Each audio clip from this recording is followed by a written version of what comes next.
Welcome back to my channel. এই বর্ষার season আমি একটু ইলিশ মাছ রান্না করে দেখাবো। ইলিশ মাছটা হচ্ছে ভাপা ইলিশ করব। তার জন্য আমি যে উপকরণগুলো নিচ্ছি সেটা হচ্ছে কালো সর্ষে,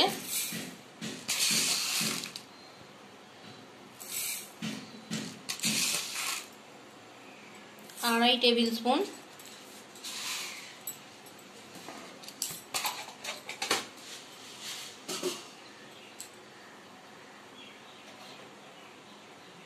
আর নেব দুটো কাঁচা লঙ্কা বেটে নেব।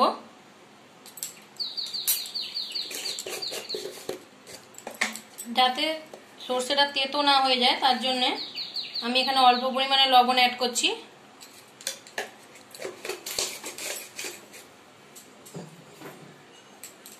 এই পেস্টটা বানিয়ে নেব। দেখুন এখানে আমি ইলিশ মাছ নিয়ে নিয়েছি 4 টুকরো। এই মাছগুলোকে আমি পরিষ্কার করে ধুয়ে নুন হলুদ মাখিয়ে রেখেছি। এবার এই মাছটাকে আমি রান্না করে দেখাবো। তার মধ্যে এখানে আমি 2 পিস মাছ কাঁচা দেব, 2 পিস মাছ ভাজা দেব। কেননা আমার বাড়িতে সবাই কাঁচা মাছটা পছন্দ করে না, তাই ভাপাটাকে আমি দু রকমই করব, কিন্তু একই সঙ্গে করব, সেটাই আপনারা দেখুন। বন্ধুরা আমি আগেই বলেছি আমি 2 পিস মাছ ভাজা নেব, 2 পিস কাঁচা নেব। আমি কাঁচা মাছগুলোকে আগে তুলে দিচ্ছি। এর উপরে টিফিন বাটি নিয়ে নিয়েছি আমি। এর উপরে দুটো ভাজা মাছকে আমি চাপিয়ে দিচ্ছি।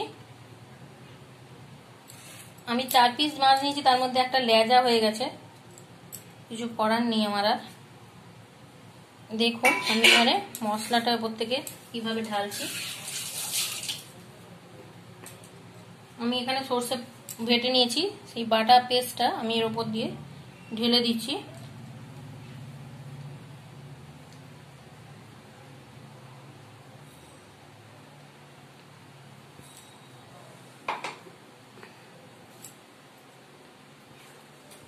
আর দিচ্ছি 3টে চেরা কাঁচা লঙ্কা, আর দিয়ে দিচ্ছি কাঁচা সর্ষের তেল। এটা অবশ্যই দিতে হবে, নয়তো এর স্বাদটাই আসবে না। একটু বেশিই লাগে এটাতে। আমি প্রায় 3 চামচের মতো দিয়ে দিলাম।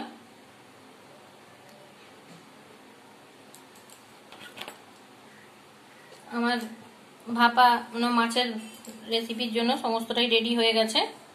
আমি এবারে এটা টিফিন বক্সটা বন্ধ করে দিয়ে আমি এটা ঢাকা দিয়ে দেব।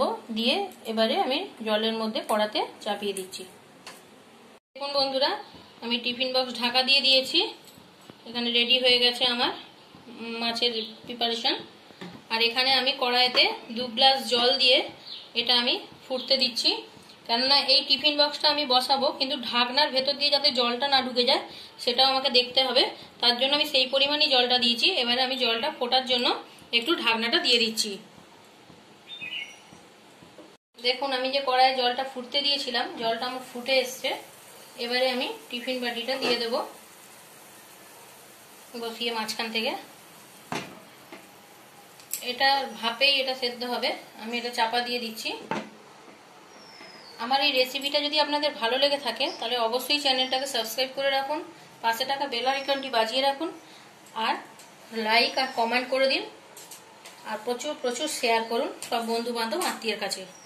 আমি 15 মিনিট এটা দিলাম চাপিয়ে। 15 মিনিটের মধ্যে এটা আমার হয়ে যাবে। আমি তারপর ফিরে আসছি। দেখুন আমার ভাপা ইলিশ রেডি হয়ে গেছে।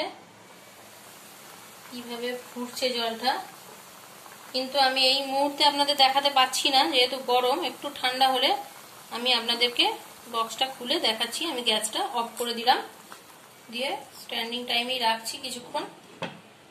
তারপর ঠান্ডাটা একটু ধরে গেলেই আমি ওটা খুলে দেখাবো আপনাদেরকে। বন্ধুরা আমার এটা সম্পূর্ণ হয়ে গেছে ভাপা ইলিশ। আমি এবারে ঢাকনাটা খুলে আপনাদের দেখাচ্ছি।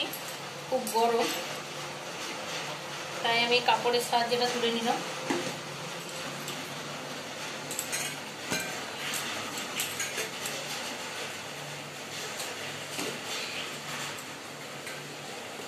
তেলের জন্য হাতটা স্লিপ কেটে যাচ্ছে। দেখুন খুব সুন্দর হয়েছে দেখতে ভাপা ইলিশ, আপনারা দেখতে পাচ্ছেন। এবারে আমি গরম গরম সার্ভ করব ভাতের সাথে। এটা ভাতের সাথেই বেশি যায়, যার জন্য আমি আজকে করলাম। আর বৃষ্টিটাও পড়ছে, বর্ষার দিন। সর্ষে ভাপা ইলিশ একটা দুর্দান্ত রেসিপি। আপনারা বাড়িতে শেয়ার করে দেখুন, আপনারা বাড়িতে করে দেখুন এবং সবার কাছে শেয়ার করে দিন, বন্ধু বান্ধব আত্মীয়ের মধ্যে।